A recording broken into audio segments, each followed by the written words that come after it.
It is 7 o'clock. Good to see you this morning.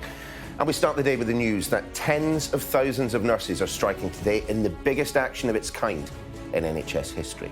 Picket lines have been set up at dozens of hospitals across England, Wales and Northern Ireland, with thousands of NHS appointments and routine operations cancelled, all in a dispute over pay and patient safety. We will be live on the picket line this morning speaking to nurses. We'll also hear from the head of the union and the Health Minister, Maria Caulfield. It is Thursday, 15th of December.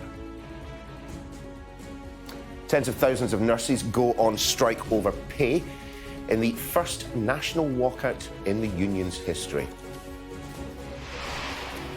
The head of the Royal College of Nurses warns there could be further strikes in the new year if the government doesn't negotiate. Calls for urgent action after a small boat sank in the English Channel yesterday. At least 4 people died, 39 were rescued.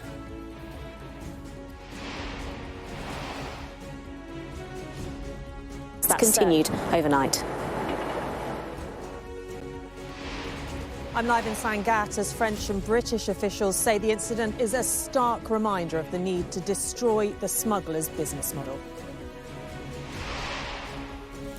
The Bank of England is set to raise interest rates again today for the 9th time in a row. Thousands of people in Shetland face a 4th day without power as engineers battle to restore the supply knocked out by heavy snow.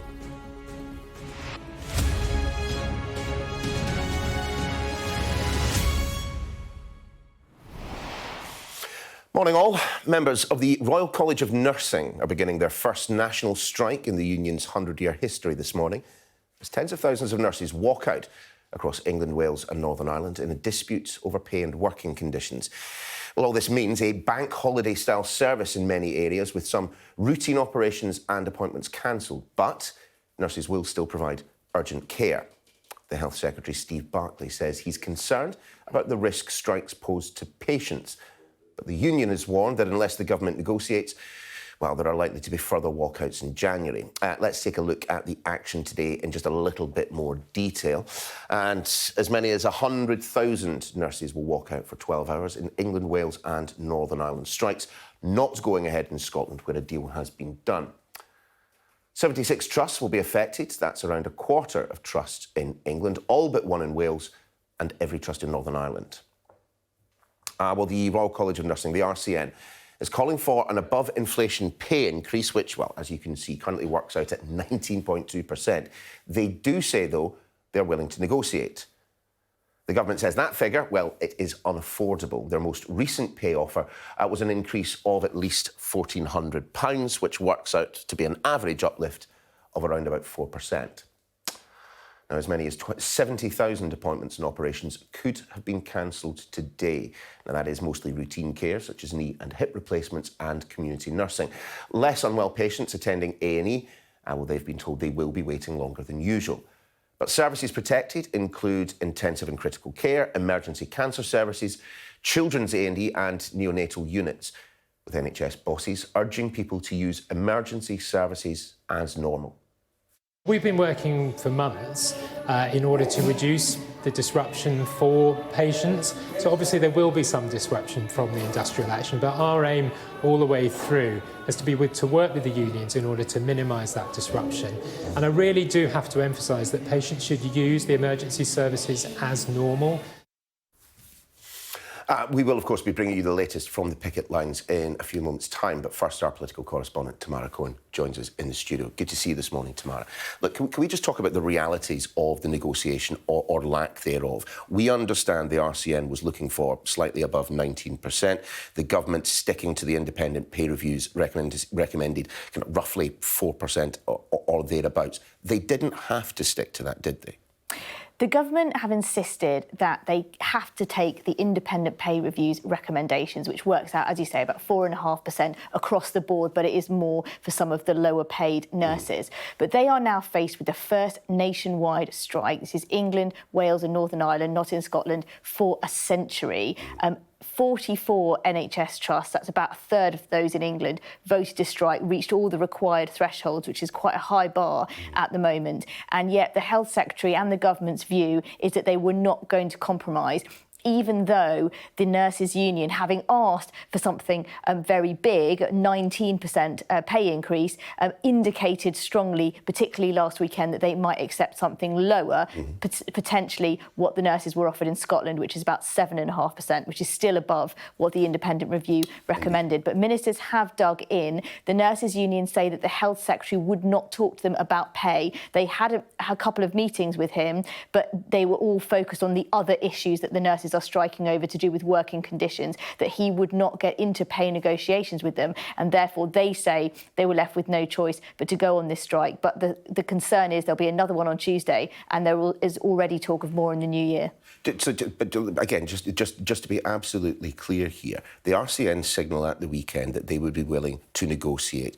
If they had sat down and the conversation had been about pay, they weren't looking for a deal necessarily, but they were looking for that conversation, the strikes would have been paused. The operations that have been cancelled today would have gone ahead. That's what the nurses' union say. They say that that is exactly what would have happened. They talked about... Pat Cullen of the union talked about pressing the pause button if the government were willing to compromise. She said they were willing to compromise. But at a final meeting with Steve Barclay, the health secretary, at the beginning of the week, those talks broke down because the government dug in. And you saw what the Chancellor said yesterday in response to the latest inflation figures. He basically indicated that if pay rises across the public sector reach the levels of inflation, he said, and others dispute this, it could just fuel further inflation. So the government digging in very hard, but there are already MPs, Conservative MPs, saying behind the scenes, look, we're going to have to compromise somewhere. It'll be very interesting then to hear the views of Maria Caulfield, who, of course, was back working as a nurse during COVID. She was a nurse before going into politics, specialising in cancer. And, yes, she did do shifts during the pandemic. So, yes, be interesting to hear from her. Yep, Minister will be on the programme in a few minutes' time. Tomorrow for now, thank you. Today's nursing strikes, of course, just one part of a swathe of industrial action taking place across different sectors this month. Let's just remind you. Well, after a 48-hour rail strike earlier this week, rail workers will walk out again tomorrow, on Saturday, and 4 days around Christmas. Mick Lynch due to meet rail bosses for further talks today. See what happens with that one. But as for the nursing strikes, well, we can expect another one next Tuesday, which continues the first set of mass strikes in the Royal College of Nursing's 106-year history. Ambulance staff, including paramedics, emergency care assistants and call handlers, they will all be striking on the 21st and the 28th. Postal workers, they continue their 48-hour strike today, and another 2-day strike due the 23rd, 24th. What about Border Force staff? Now, they will be striking from the 23rd to the 26th, and then again from the 28th to the 31st. And driving test examiners and some civil servants, they will also be going on strike this month. But to some other news now, and the search has continued off the Kent coast overnight after at least 4 people died when a dinghy carrying around 50 asylum seekers capsized in the English Channel. A warning, these pictures show the moment some of the survivors were rescued, which you may find distressing. 39 people, in fact, were rescued after the dinghy collapsed in freezing waters, many of them saved by a passing fisherman and his crew. A French charity says it received this desperate message from someone on the boat as the water came in. They've asked that we distort the voice. They have a problem, please help. We have a children and family in a boat, and a boat, water come in a boat, and they don't have anything for this, for stealing safety. Please help me, bro. Please, please, please. We are on the water. Well, let's speak to a couple of our correspondents. Our Europe correspondent, Siobhan Robbins, is in Sangatte in France for us this morning. But first, let's speak to Ashna Huranag, who joins us from Dover. And Ashna, just bring us up to the very latest. What do we know about what happened, well, just a little over 24 hours ago? Well, that footage is absolutely harrowing, and you're right, just over 24 hours ago, the temperature of the channel was something like -4 degrees, and therefore that search and rescue operation had to be called off incredibly quickly, and it quickly became a recovery operation. Incidents like this simply do not deter people. Some £5,000 is what those people paid to be on that overcrowded dinghy, and we know that much of it began to fill up with water. We understand the whole bottom of that boat became saturated, and therefore panic ensued. it is calm waters that these people tend to take advantage of. And by people, I mean the people smugglers, but also those who are desperately trying to come across and seek asylum. Ever since the clampdown on those coming across on trucks, this has become the main method of trying to get into the UK illegally. And we know that not only do tragedies like this happen all too often, Missing Migrants projects, they have found that data they've collected show 205 people have been missing or dead in the Channel since 2014. Yesterday, 4 more added to that tally. They were brought ashore by the lifeguards from the RNLI, the station of which is just behind me. And yesterday, very late last night, a private ambulance was seen coming to collect those people's bodies and taking them away. Of course, now the official identification process has to begin. That's going to be incredibly difficult. Often when these people board these boats, they're not coming across with any official documentation. They don't have any passports. And so it is going to be incredibly difficult and incredibly challenging for people to try and speak to these people's families to let them know what's happened. But this is absolutely a tragedy, another reminder that making this crossing is incredibly dangerous, and often when these people get on those boats, it is a tragedy waiting to happen. Thanks, Ashley. Well, let's bring in Siobhan, who's at Sangatte. And Siobhan, I suppose the question is what authorities on both sides of the Channel now do. I mean, it wasn't that long ago that both the French and the British were proudly hailing a closer working relationship that involved, British policemen being in the control rooms on the French side. Yes, that's right. So when this happened yesterday, we got a joint statement from the British and French governments underlining again that they're working together, increased patrols, for example, that they're working with European partners to try and destroy this smuggling network. But it's a really massive challenge. It's not a matter of just going in and raiding a few smugglers' bases along this coast. It's an international network. So, for example, in Turkey, I met people coming from Syria that paid smugglers money, which they held in Istanbul until those people got to Serbia. That money was then released and pushed out into wider smuggler networks. They then continued their journey maybe to France, maybe to Germany, possibly coming here to cross to the UK. And smuggling networks work together. So, for example, people in Albania may pay a local Albanian, but then when they get here, that money will be released, for example, to a Kurdish gang, which then run a lot of the boats that go across the channel. So it's a huge operation. And the other problem is not just busting the smuggling rings, but also removing the desire for people to take this journey, because although we focus a lot on Albanians, if you take them out of the picture from this year, the other main nationalities crossing the Channel are people from Afghanistan, Syria, Iraq, for example. So people who are often running away from war, and they've done these journeys. This is often the last leg on it.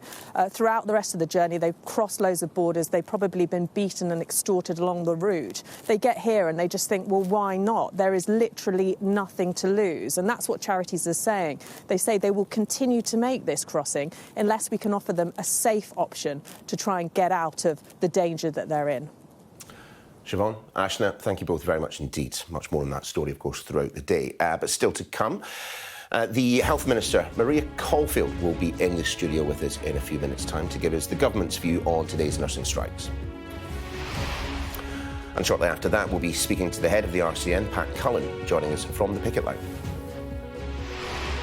And just after 8 for their view, Labour's Shadow Justice Secretary Steve Reid. But let's take a look at some of the day's other headlines now. And the Bank of England is expected to raise interest rates again at lunchtime as the cost of living continues to soar. Economists are predicting the bank will increase its base interest rate from 3% to 3.5% as it tries to combat inflation. This would represent the 9th consecutive hike. Rules around taking liquids and laptops through airport security will be relaxed. From June 2024, passengers at most major UK airports will be able to carry containers up to 2 litres. That's 20 times the current limit. And travellers won't be having to take their laptops or their tablets out of their hand luggage whilst going through checkpoints. Boris Johnson has earned more than £1 million for speeches since he resigned as Prime Minister just over 3 months ago. According to the latest parliamentary records, he has delivered 4 speeches between October and November since leaving Downing Street. The best paid work was a speech to a US finance firm worth £277,000. More than 2,000 homes are facing a fourth day without power in Shetland after heavy snowstorms. People there are being urged to use warm hubs for hot food and drink and rest. Engineers from Scottish and Southern electricity networks are working to restore power to the islands. Sad one, this. Police have expressed their deepest sympathies to the family of a 6-year-old boy after it was confirmed he'd become the fourth child to die after falling into an icy lake in Solihull. The boy had been in a critical condition in hospital since the incident at the weekend. Police announced the deaths of the other 3 boys, aged 8, 10 and 11, on Monday. TikTok's algorithms have been criticised for promoting videos about self-harm and eating disorders. Research by the Centre for Countering Digital Hate suggests the app recommends potentially harmful content within minutes of it being opened. Further investigation by Sky News found evidence of harmful eating disorder content being recommended through suggested searches. TikTok, it's disputed the findings. And to the World Cup now, and Morocco's fairy tale run in Qatar is over, following a 2-0 semi-final defeat to the holders, France. France are the first team to reach back-to-back finals since Brazil 20 years ago. They will be facing Argentina in Sunday's finals. And I had a tenner on Morocco as well. Let's return now to those unprecedented strikes taking place in the health service today, with as many as 100,000 nurses set to work out, joined by the Health Minister, Maria Caulfield. Ms Caulfield, lovely to see you this morning. I suppose this must be a tricky one for you. You very, very recently were back in the wards yourself, working as a nurse. You know that this will have been a very, very difficult decision for them, and I suspect that there is a bit of you that knows that they have something of a point. Yeah, so, I mean, it's with huge regret that we're seeing, in England, 44 of the 215 trusts going out on strike today. The same situation is in Wales, where all but one of the trusts there are going out on strike, and Northern Ireland, the government there, are facing all of their trusts. So it is with regret. And absolutely, we recognise that pay is an issue. That's why last year nurses were given a 3% pay rise when no other public sector were. And that's why we accepted in full the recommendation from the independent pay review body for this year of 4.8% for most nurses, but over 9% for those on the lowest bands. Steve Barclay, we'll talk about the pay aspect in just a second, but clearly people will be concerned about service provision today. And Steve Barclay said that he has concerns about patients on a day like today. Where exactly is he concerned? What areas? So I think also, some of the national nurse leaders, so Ruth May has wrote to the RCN about concerns as well, and they were pleased that the RCN did move on some of those derogations for certain services. But, cancer surgeries are going to be closed in those 44 trusts in England. We reckon it's about 70,000 appointments, procedures, surgeries that will be lost. So that is going to have an impact when the system is already struggling to get through the COVID backlog. Let's not mince our words here. When you say have an impact, you are suggesting that as a result of nurses going out on strike today, patients will suffer, that people will be in pain and that health outcomes may diminish. Well, I think, that is an inevitable action of strike action. And that's why it is with regret that, we see that the RCN are going out on action today. Absolutely we understand the issues around pay, and I've explained what measures we took around that. But the Secretary of State did meet with the RCN earlier this week to talk about some of the other factors that make life very difficult for nurses on the front line. If Steve Barclay had sat down this week with the nurses and discussed pay, not the other things, but discussed pay, the strikes would have not gone ahead today.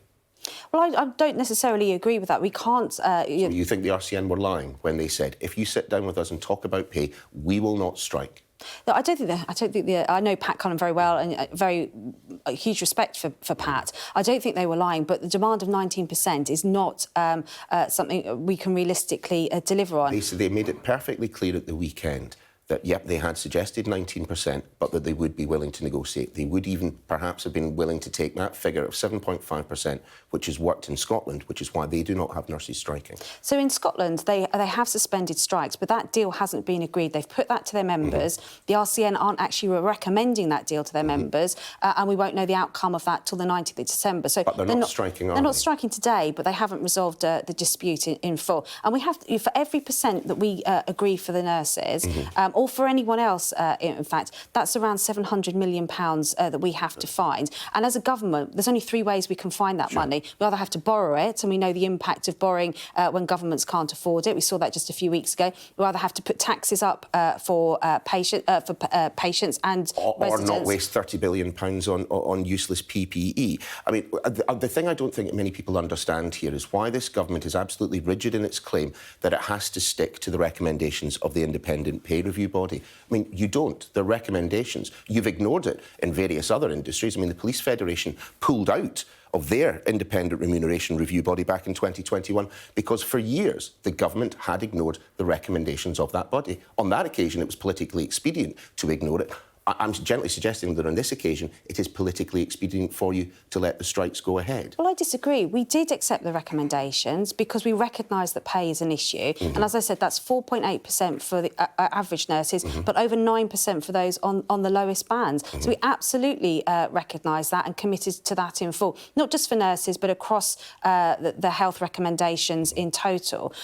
Yes, we could, they're not legally binding. We could override that. You had a pay freeze across the entire civil service for a very long time. That was completely circumventing this independent pay review body process. Which exactly makes my point, that, we could have ignored the pay review body's recommendations and gone for a much lower pay rise. We didn't. Or higher.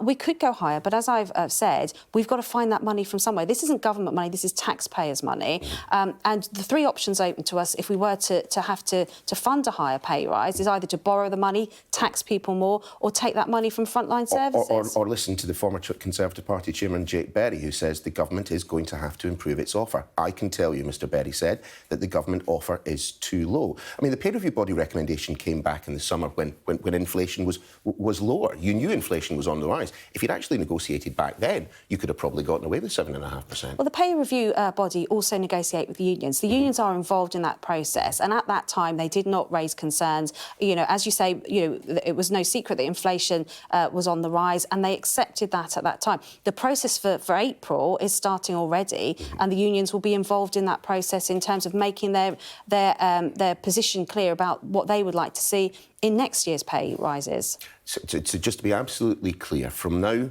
until January, when we are expecting now more strikes by the Royal College of Nursing, the government point-blank refuses to sit in a room with the head of the RCN and discuss pay. Not necessarily have an offer, but discuss pay. Well, the Health Secretary did discuss pay with the RCN on Monday. We haven't come to an agreement on that, which is quite clear because we have said, the Prime Minister was very clear in Prime Minister's questions yesterday that he's accepted the pay review body's recommendations. We can't go to 19%. That's unrealistic. The Labour government in Wales also haven't moved on that. So the RCN themselves have said they are willing to come down from 19%. I mean, I don't know why we keep hearing government figures saying it as if both of your positions are completely intractable. So, both of you can move. So we are, health is a devolved matter, as you know, so we can only negotiate for England, but we're also seeing trusts, all but one of the trusts in Labour-run Wales also out on strike, and in Northern Ireland. So, this is a similar situation in the other devolved nations as well. And so, it's absolutely crucial that we do keep the door open to talks because we want to talk, but we cannot afford that 19%. Just not on pay. I do need to talk to you about events that took place in the Channel yesterday. And I think for a number of people, this is a situation that is happening time and time again. There are an increased number of people coming across the Channel this year, as we hear from Suella Braverman, which means there is an increased risk of death. Everything this government has tried to do to prevent deaths in the Channel has not worked. Isn't it finally time for the Conservative Party, for the Conservative government, to admit that you have failed, that you have failed to prevent preventable deaths in the Channel? Well, I think the Prime Minister was very clear in his statement to the House of Commons this week, setting out his 5-point plan. It was the day before this terrible tragedy in the Channel, and our heart goes out to all of those involved and to the emergency services that had to respond to that terrible event. But the Prime Minister was very clear. He doesn't feel that progress has been good enough. One of the things he's highlighted is around clearing that backlog by the end of next year, because it is taking too long to process claims. But also, we do have to do more to stop those crossings across the Channel. That is the key point, and I know I've got to let you go in just a second, but genuinely, everything that this government has tried has not worked. Isn't it possibly time to expand the range of options, try things that, you know, this government, for ideological reasons, has decided it could not push forward. Such as? Well, for example, setting up some ability for people to claim asylum without having to get in a small boat and cross the channel. So the Prime Minister did, that was one of his recommendations as part of his plan to tackle this illegal immigration, is to open up safe and legal routes, and he will be having negotiations about that. But that is for genuine asylum seekers and not for people who are coming here for economic reasons. And that's one part of the whole process, and he has said that that's something he is looking at. We'll look forward to hearing what he has to come up with. Maria Coffey, you've got a busy day, so I'll let you go. Thanks for being with us. Thank you. Now, our People and Politics correspondent, Nick Martin, is in Liverpool for us this morning, on the picket line, in fact. Nick, bring us up to date. What are people telling you? Well, it's a mix of determination to stand their ground and a reticence that they have to do this, Neil. It's a cold morning here in Aintree, -6 degrees, and the nurses are preparing their picket lines to go on strike. As we've heard, it's a historic strike. It hasn't happened for more than 100 years, and they should be in the hospitals in the warmth of the wards caring for patients, but that is not the reality. And as we've just heard in that interview, discussions between the RCN and the government have pretty much ground to a halt if they ever really got started. And the head of the RCN, Pat Cullen, today warning that if the government don't start negotiating, she says that there will be more strikes going into the new year, the busiest time for the NHS. I just want to talk to a nurse while we're here, Carmel O'Boyle, who is the chair of the North West branch of the RCN. Good morning, Carmel. I mean, how are you feeling and what are your thoughts today ahead of this strike? Morning, and thanks for coming to support us. This has been a really difficult time. It's been very difficult to organise, but as we've already talked about before, this has been a horrible decision for nurses to make. It's not something that we ever wanted to do, and we hoped that Steve Barclay would negotiate with us to call a halt to this so we could talk and have some meaningful negotiations, but that hasn't happened, and we are determined that we're going to fight for our NHS and fight for our patients, and this is what we're doing today on our picket lines. Well, I was with you, wasn't I, in October when your ballot paper came through at your home and you were signing it, and there was a bit of reticence about it. But the fact is, though, Carmel, that there are thousands of patients who will get a reduced service today because nurses have chosen these dates in the middle of a winter crisis to go on strike. I mean, how do you feel about that? That's not ideal by any stretch, is it? No, absolutely not. As I say, it's not something that we wanted to do, and you saw us make those decisions. But there are operations and all kinds of things being cancelled today, but those things were cancelled yesterday as well, and they will be tomorrow, because there's not enough of us any day in the NHS. So I hate to say it, but today is really no different. We are stretched every single day, and we are overworked and overburdened, and we don't have enough nurses, and this is what this is about. This is about getting a fair pay so that we can recruit and retain more nurses into the service so we can look after our patients. Carmel, thanks so much. I really appreciate you taking the time to talk to us this morning. Some services are still running: critical care, chemotherapy, emergency cancer care, dialysis, paediatrics. They're still running, but that still leaves a huge swathe of the NHS, which is effectively on a sort of bank holiday service now, and it really comes down to the nurses on strike today, and hopes really that the RCN and the government can get together to try and avert any further strike actions as we go deeper into the winter, Neil. Yeah, well, we will see, won't we, Nick? Thanks for now. The cold weather, well, I'm afraid it's set to continue over the coming days, with yellow weather warnings for snow and ice in place for parts of the country. Sky meteorologist Kirsty McCabe joins us now. Good to see you this morning, Kirsty. So where should be concerned about this continuing incredibly cold spell? Well, obviously, we've heard issues in the Shetland Islands, and there are more wintry snow showers to come here with quite moderate breezes. But across many parts of the UK, we've still got this intense cold spell. This morning, Surrey, it's -6. Widely across the UK and Ireland, temperatures are sub-zero. I took a look at some of the minimum temperatures earlier, so down to between -9 to -12 in some of the coldest spots, parts of Wales, North West England, for example. So a bitterly cold start this morning. I think it's Sennybridge at the moment, the coldest place at -12. Now, if we take a look at the weather warnings as well today, we've got snow and ice around across parts of the north and east. So northern and eastern parts of Scotland, all the way down to the east coast of England as well. And parts of Northern Ireland too, I've got snow and ice warnings in place as well, because the wintry showers coming in here on the breeze, readily forming slippery surfaces underfoot. So it's a bit of a cold one this morning. It's not going to get much warmer as we go through the day today. Temperatures for some will stay around about freezing. At best, we're looking at 3 or 4 degrees. The outlook, well, I have to say it's still staying with this cold spell. Friday, we've got to watch out for some rain, sleet and snow just moving in across parts of Scotland. And then the weekend, it's when we start to see a real change. So still very cold by night until this point, but we're going to see a low moving in Saturday into Sunday. And it's Sunday, a little bit worried about a risk of freezing rain as we see wet and windy weather moving in. Could be some freezing rain and even blizzards across some northern parts. Thanks, Kirsty. Coming up, as nurses take unprecedented industrial action, I'll be speaking to Pat Cullen, the head of the Royal College of Nursing.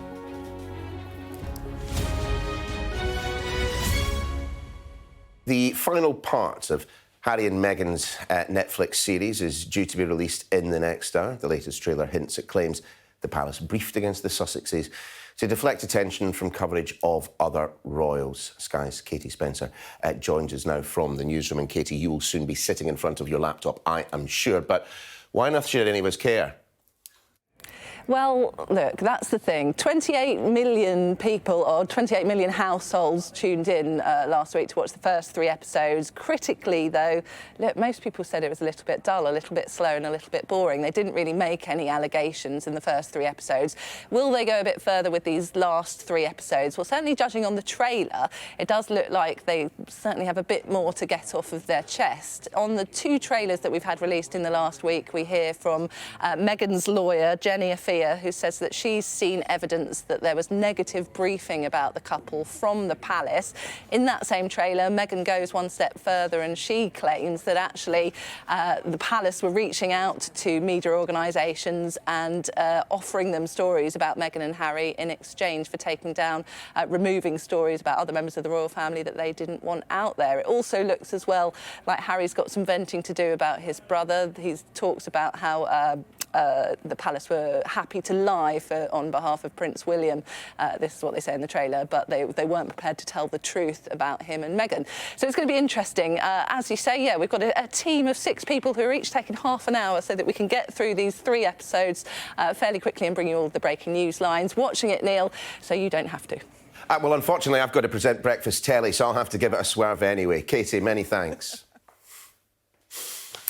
Now, we're back to the health service. Nurses, of course, going on strike today.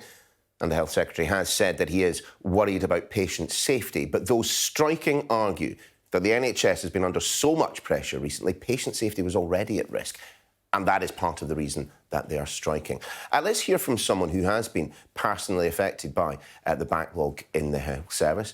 We're joined now by Molly Ellis. Now, her daughter Maya has just had her 4th NHS operation cancelled. As you can see both of them joining us now. Very good morning to both of you. I hope you're well, but obviously not quite as well as you might be.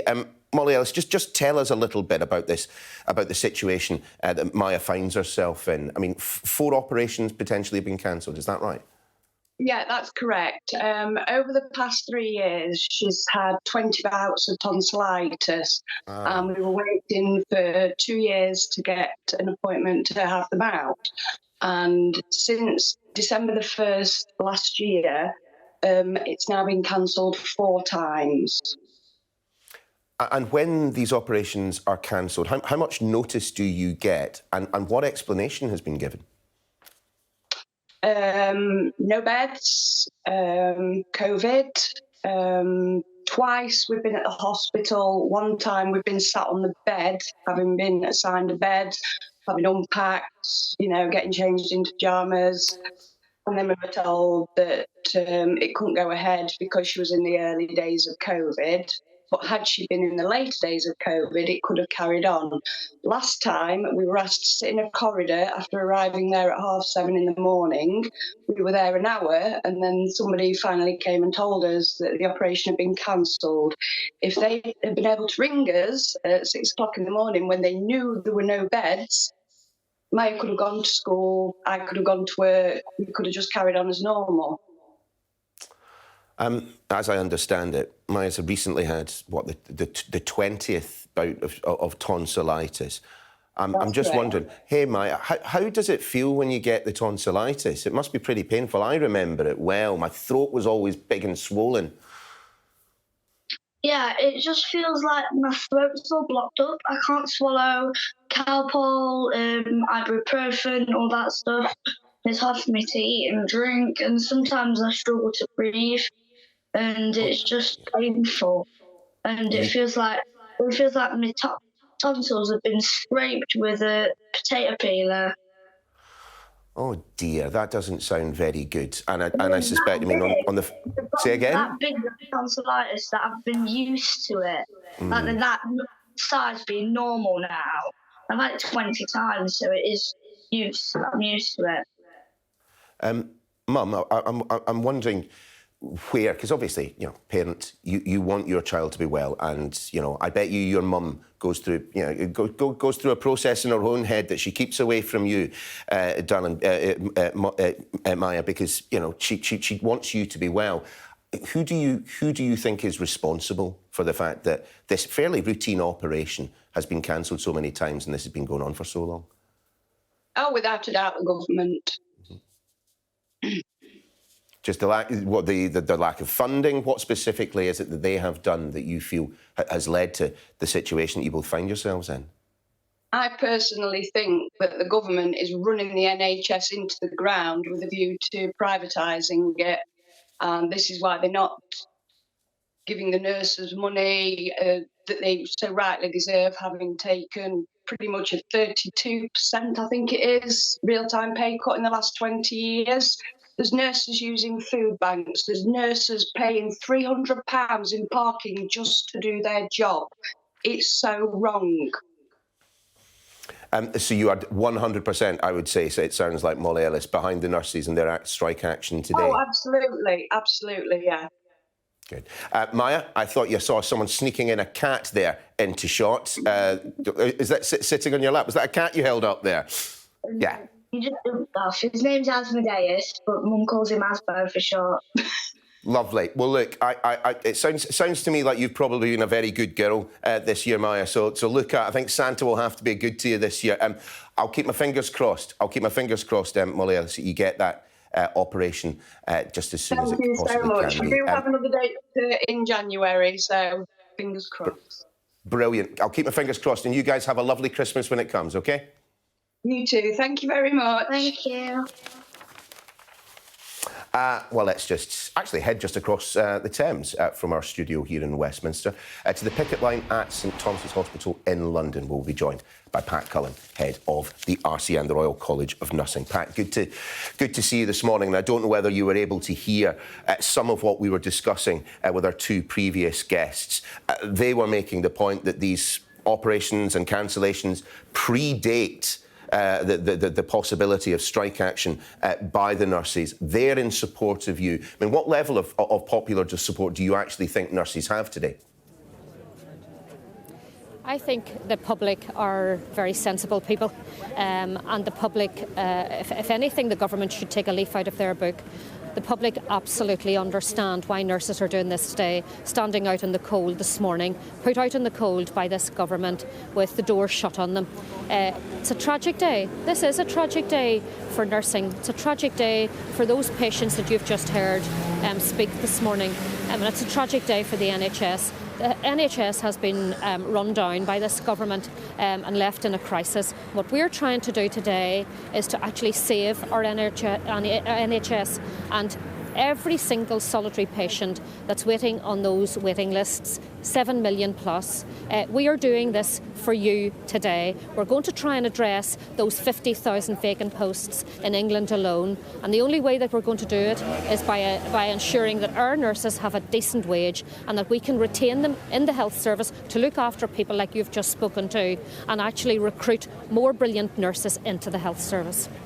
Can we just be absolutely clear as to what you would have need to seen from the government to pause the strikes, not to call them off, but to pause the strike for today? I mean, you've said that they could be paused if Steve Barclay had simply come to the table and talked about pay with you. Is that accurate? Absolutely. I went down last week full of hope to Steve Barclay's office after he called me there, and there was a lot of optimism around, and in fact hundreds of messages from the nurses saying, is this it? will strikes now be averted, because no nurse wants to be able to have to do this today. And we got in that room and it became abundantly clear that Steve Barclay wanted to talk about anything but pay. And I did a lot of the talking. There wasn't a single additional brown penny put on the table for our nursing staff. He closed his books and he walked away, and he turned his back on nursing and he turned his back on patients. I spoke this morning, just a few minutes ago, in fact, with the Health Minister, Maria Caulfield, who, as I understand it, you actually know and you know well. And she said, look, 19.2% is just impossible. Now, I understand the logic of the request. I understand the sums that led to the 19.2 demand by the RCN. I just wonder whether or not you now think that was potentially a mistake, because whilst I can see the logic in the position, I'm not sure that the RCN sees the politics of asking for, essentially a 20% pay rise. Well, look, I respect Maria as a nurse, and indeed as one of our members, but her and me will part company in what she said about the 19%. Nurses' pay has been eroded now for a decade by 20%. We're asking for that money to be put back into nurses' pockets so that we can make sure that they stay in the health service. They're not being greedy. They're not asking for anything more. They're asking for the money that this government took out of their pay to be put back in. So I don't think it is excessive at all. If we want to address the 50,000 vacant posts that we've got, if we want to retain the nurses that we've got in hospitals like this today and stop them walking away to have to work in supermarkets and in other retail, then we have to ensure that they get a decent wage. We have to stop this pushing nurses to have to go to food banks, to wait till their patients eat so that then they can eat what's left over. What a way to treat this profession. Why, though, did the Royal College of Nursing reject calls to provide cancer surgery today? I mean, again, this was a point made by the Minister. There are any number of hospitals up and down the country today that won't be carrying out, urgent cancer surgeries that can remove tumours, that can extend life, that can perhaps even save life. That wasn't something that you felt that you could do today. Why? No, I want to make this very, very clear. That's actually inaccurate. Sure. And so Dame Kelly's letter to me was, she obviously hadn't got caught up at that stage. The very day before, we actually had exempted or made sure that urgent cancer care still continues today, as does chemotherapy. That was exactly what we did the day before. And any other individual case, urgent case that needs to be done today, we will rely on the clinicians that knows best at local level to come to us when we are embedded within your trust today, and we will make sure that those services continue. We've had weeks and weeks now where we've talked to the employers, and we have absolutely made sure that urgent cancer care continues today, including chemotherapy. We've ensured dialysis continue and many other services, insulin to our patients in the community. And also, as a result of the Strep A issues that arose this last couple of weeks, we also made sure that paediatric A&E services continue today. There is nothing reckless about nursing. There is nothing reckless about this strike. We've made sure that there's no additional risk caused to our patients today, over and above the risk that this government has put on our patients year on year by raiding the nurses' pay packets, by ensuring that we have nothing but vacancies right throughout our system. So this lies straight and fairly at the government's door, not at the door of those nurses that are standing out on picket lines today, losing a day's pay, speaking up for their patients and speaking up for the profession. Sure. But in sticking absolutely rigidly during this conversation to your request for a 19.2% pay rise, aren't you in the RCN being just as belligerent as Steve Barclay, saying he will go no further than the independent pay review offer? I mean, for a negotiation to happen, there has to be movement on both sides. And I understand your position that, you want to hear from the government first that they are willing to move before you move, but perhaps you could take the first step. No, I don't accept that the Royal College of Nursing is being belligerent. I went down in good faith to his office last week, sat at his table and waited with optimism for a half an hour for him to come in and meet with me. And when he came in, he made it very clear that pay was not going to be on the table, not a single extra brown penny for those brilliant nurses that you see here today. I've said to him time and time again, please get into a room with me. I will set my case on the table. He can do the same with his.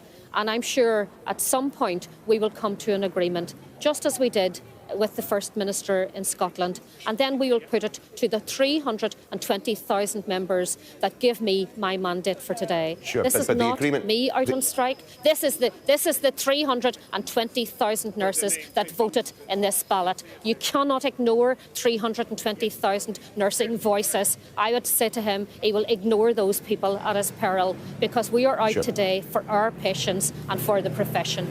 Sorry to interrupt, Pat, but this is a significant point. But you made reference to Scotland there, where, of course, the offer that is on the table is 7.5%, which is significantly less than the 19.2 that you're asking for. Can I take it then, from what you have just said, that the 19.2 figure is not set in stone, that you are willing to move, and that you are willing to move pretty significantly, in fact, to avert a round of strikes which we now expect to be lasting into January?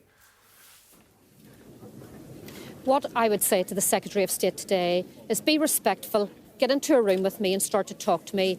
Don't expect me to have to negotiate on the airwaves. At least get into a room. I think that's the least he can do for those 320,000 nurses, is to let me have their voice in that room with him and for him to listen.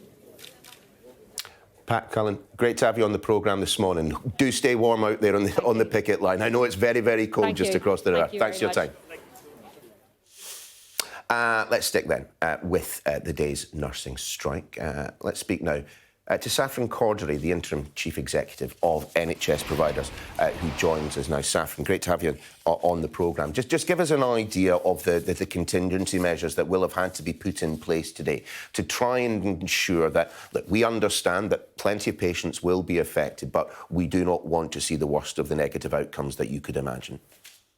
Yeah, absolutely. Well, a huge amount of planning, as you would expect from the NHS, has gone into managing the strike action today. And I think it's really important that viewers realise that trust leaders are here to provide safe care for anyone who needs it in an emergency situation.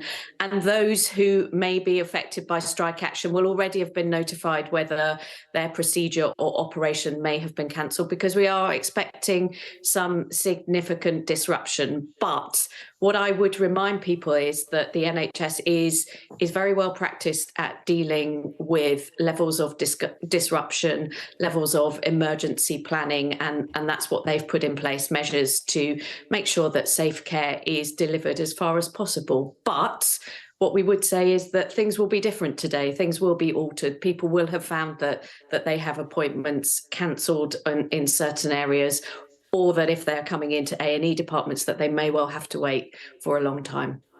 Saffron, maybe you can clear something up for me. I read a couple of reports this morning that there were negotiations ongoing between nursing leaders and individual trusts, kind of almost up to the 11th hour, in terms of which services would retain nursing staff. How true is that? Sorry, just first and foremost.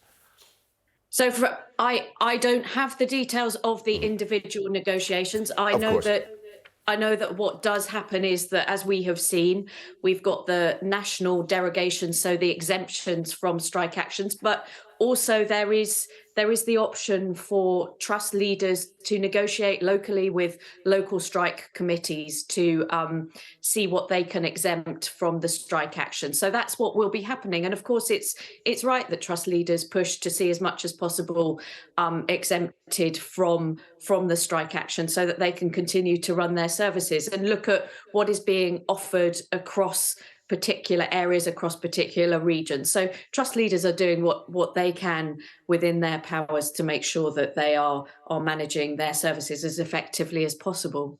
Where do we think the pinch points will be? Where will be those parts of the health service that experience the greatest disruption today? I think that we are going to see significant disruption in accident and emergency departments. And what we would say to the public is, of course, if you are in an emergency situation, a life and limb situation, then you must, of course, turn up at an A&E department, because they are there to help you. But as ever, we would ask the public to think really carefully about when they do use emergency services versus using the 111 service or using a pharmacy if they have a minor condition, or talking to their GP, because we know that accident and emergency should be there for those life-threatening, life-altering situations, rather than being used as turning up for treatment that could equally be delivered elsewhere.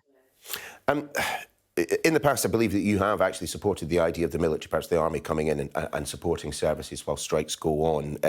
Is that the case? I mean, are we actually seeing a military presence within the health service today? To what extent? I think what we have seen, I think, rather than saying we support the military, we know. Sorry, that of course. Excuse my poor phraseology. No. I mean, what we have seen is the military have, in previous situations where we have needed them, they have played a supporting role. And I think that's what we need to remember. So during COVID, the logistics of the military in setting up the Nightingale hospitals was invaluable, and the staffing supplied by the military to help with vaccinations in vaccination centres during COVID was invaluable. But I think it's fair to say that the military will be playing a role to support the NHS rather than replacing the NHS. We know, for example, that they don't have the right privileges to be able to drive blue light vehicles during an emergency, for example. So what we're talking about here is supporting roles rather than replacing roles. But we know that they are called on in situations like this where additional personnel are needed. Do you see a way through this strike? And we're expecting another one in December, and there's the potential of more in January, when we're confronted with the immovable object of the Health Secretary and the immovable object of the Royal College of Nursing. Well, I think it's absolutely critical that we see the Secretary of State and the RCN come round the table and have the conversations across the board about pay, terms and conditions, and each understanding each other's point of view about what the public purse is, but also what the conditions are genuinely like across the NHS. I mean, it's fair to say, as an organisation representing trust leaders, we have stressed for a significant period of time that we need a better plan for the workforce across the NHS. There are 133,000 vacancies in the NHS. We know that absence levels are particularly high. And we know that right now, the cost of living is meaning that the pay is going less far than it has before. So we've got to remember that there are severe pressures out there, but we also have to remember that in terms of the NHS and the public budget, we know that the economic situation is incredibly tight. But what we want to see is people coming round the table in order to have that conversation, because trust leaders support their staff whether they're striking. Sorry to interrupt, Saffron. Sorry to interrupt. We've only got 30 seconds. We've only got 30 seconds on programme, and I really don't want to put words into your mouth. But would a significant pay rise for nurses make it easier for you to recruit people to hospitals and fill those gaps? We absolutely know that pay is one of the critical factors in recruiting and indeed retaining staff across the NHS. That's a simple fact. It's not the only factor, but it is a major factor, particularly with inflation going through the roof as it is at the moment. Sure. Saffron Coddery, I'm afraid we have literally 6 seconds left on the programme, so I'll thank you very much for your time. Really appreciate your input. Thank you.